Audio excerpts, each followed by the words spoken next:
beard. Which one? Do you both have a beard? I thought. What did she say the one with the beard was? Claircognizant. You just know. It's like when you just know things. I would like you to call my there's girlfriend. No rhyme or reason for you to know things. He has a bigger beard than I do, but I'm just getting started. So. So, by the way, Jessica just showed up. Oh, hi, Jess. Hey, how are you? She just got here. Awesome. She already knew that. Yeah. All right, but go ahead. Well, so those are the 4 main ways that a psychic medium will connect, right? So I'm really clairvoyant, so I see things really clearly. And I'm very clairsentient, so I feel things really clearly. I'm only a little bit clairaudient, which makes it harder for me to pull names in unless it's something that is like can come through as like a symbolism or something I can see. And I'm not claircognizant at all. When I think I just know something, I'm just judging. So I have to keep that in mind. This is not one of my strengths. That's what you called me, right? Very judgmental. She just said I was judgmental. You're just a little bit. You? I'm a little judgy. No filter, very judgmental. Doesn't want to be Goes locked job down. to job. I sound like Wants to be bigger. I sound like a complete asshole, which is pretty much on point.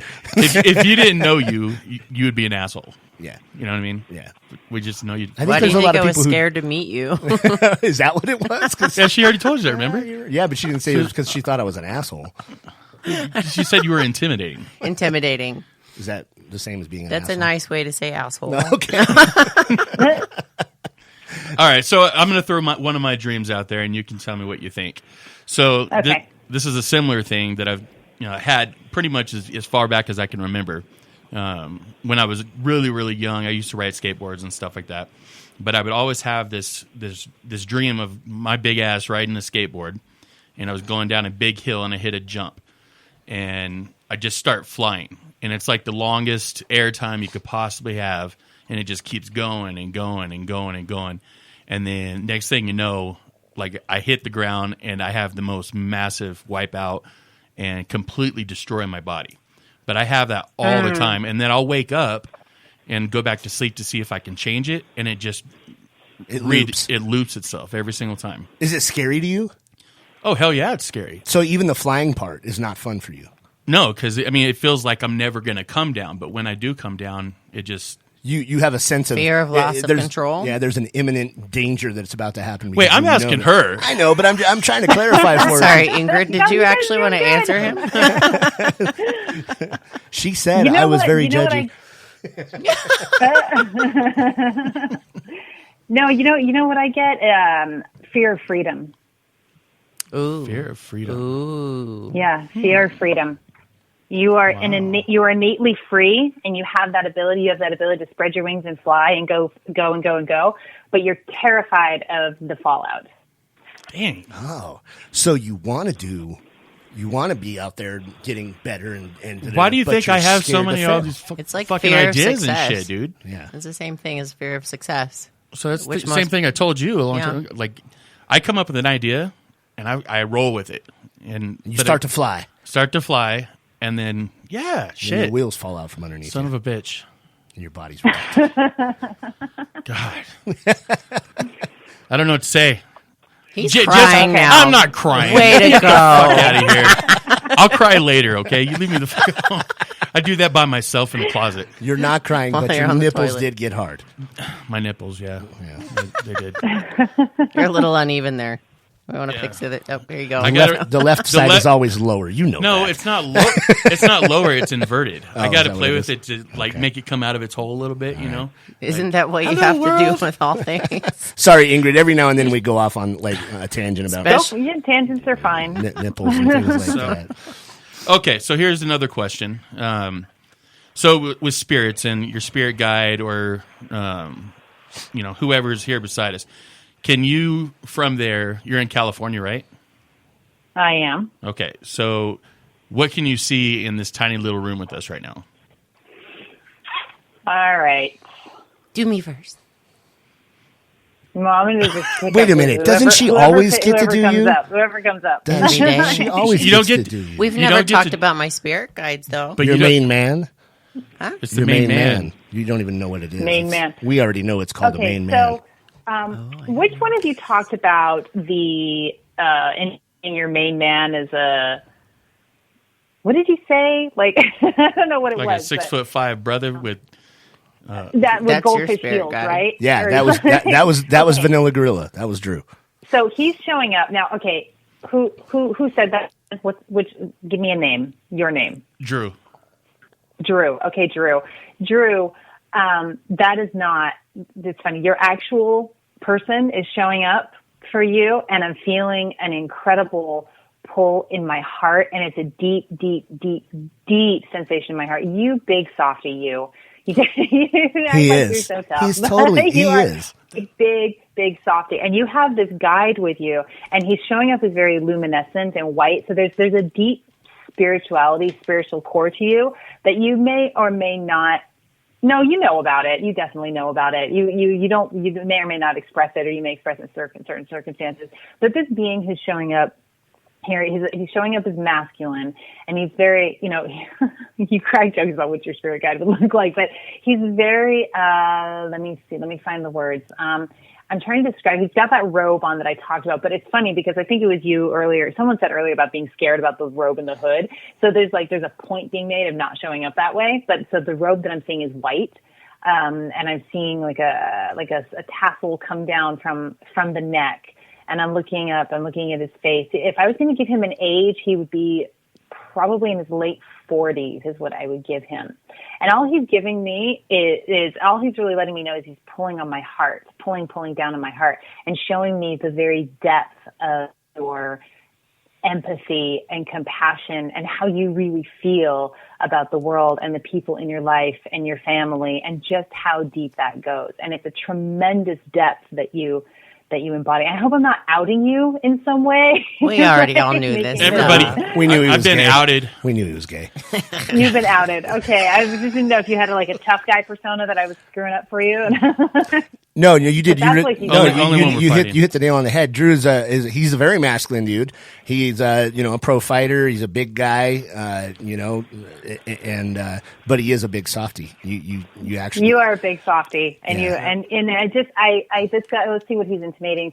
He's telling me he's kind of pulling down on my heart. I feel like he has a message for you.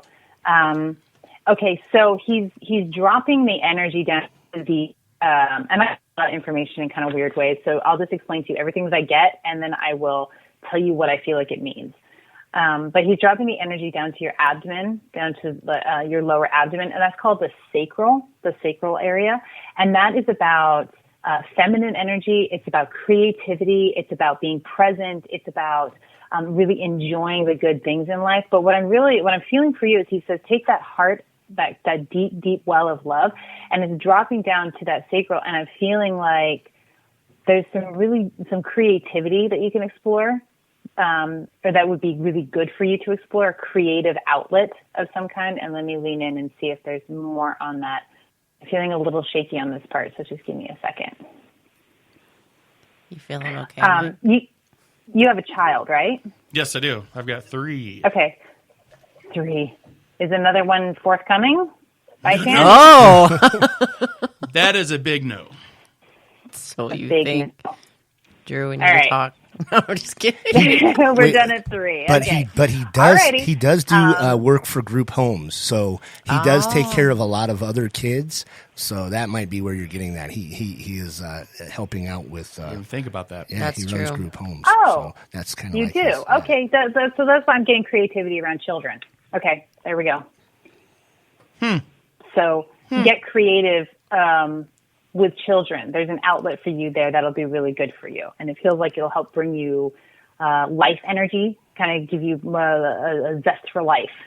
So you can explore that. I give you the energy, I give you the essence, and then you have free will. You can do whatever the heck you want with it. You can put it in any package you want, or you can do nothing with it. It's totally up to you. You know what else? What else I think she picked up on What's is that? doesn't your daughter's best friend damn near live with you guys? Isn't she like your fourth child?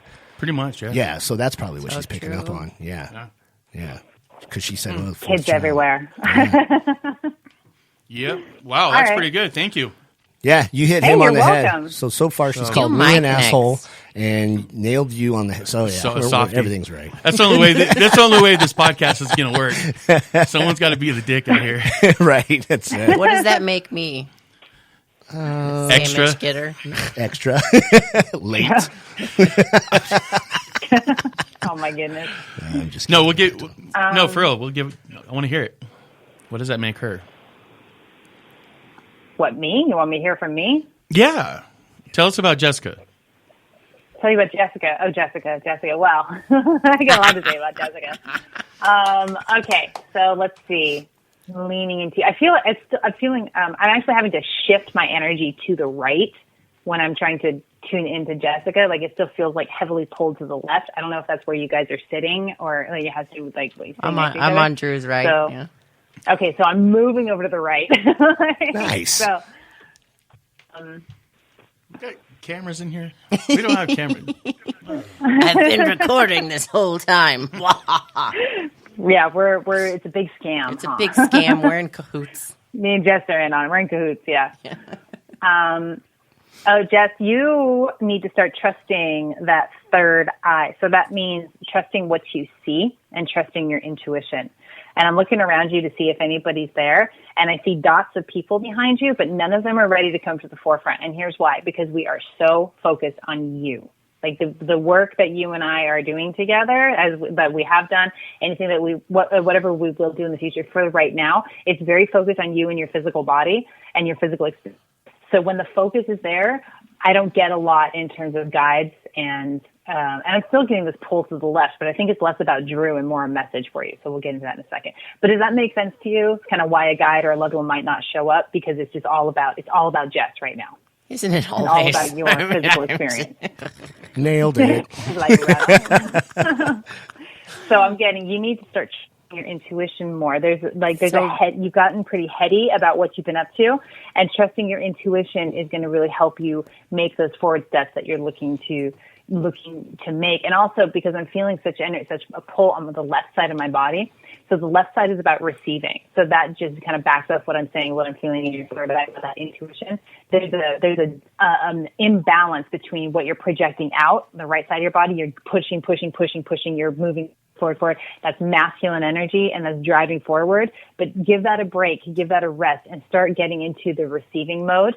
So trusting your intuition, what comes to you, trusting the opportunities that come. And it's going to take a little bit for you to balance that out, because you're very much driven on the right side of the body and project out in everything that you're doing. You're working very, very, very hard, but Spirit is telling me you're working too hard. You're going to like pushing a boulder uphill. If you can switch that dynamic and start to trust and receive and ask to receive what you need instead of trying to fight so damn hard for it, then it's going to be like turning that around, and instead you're fighting the boulder down the hill, which is what you should be doing, not pushing it up the hill. Does that make sense? That makes so much sense. Okay. And that's funny because I've just started noticing that and started trying to shift, stop pushing and making it and forcing it. And a key piece of this, Jess, is to ask ask whatever you believe, whatever you need, whether that's source, God, Spirit, whatever kind of box you need to put that in to make it tangible for you, make it a prayer. And I don't know, a lot of us don't like the word prayer, but you know what I mean? It's sort of the best I can come up with right now. But make it a request of the universe. Like, you've been working hard. And I'm actually, even as we're talking, I feel the sides balancing out. I feel the energy balancing out. So that's awesome. But make it a request. Ask. You can write it down in the morning, kind of when you're waking up, or you can meditate on it, what works best for you, but make it a request, and it'll be answered so fast you'll make your head spin. It's going to be awesome. Is there a female on my left side and a male on my right in any way, shape, or form? Because every time I sit and meditate, there is some woman or something on the left. I'm really letting y'all see who I am today. And she's always just like leaning in and like shrouding me in something, and it's great. It's warm. It feels great. So beautiful. I don't know who she is. As you're talking about that, my crown is tingling, but I'm not actually seeing her. So my crown tingling, the top of my head when that tingles, that tells me that I'm hearing truth. It's spiritual truth, and like we're connected and we're dialed in. But I'm not actually seeing this woman. So so what that tells me is you're absolutely seeing her, and it's for you to have the discussion with her. If you're already connected, you don't need a medium. You don't need me. Because you're connected. I do lean on you a lot. When you need me to pass a message from someone from the other, will show up really strongly.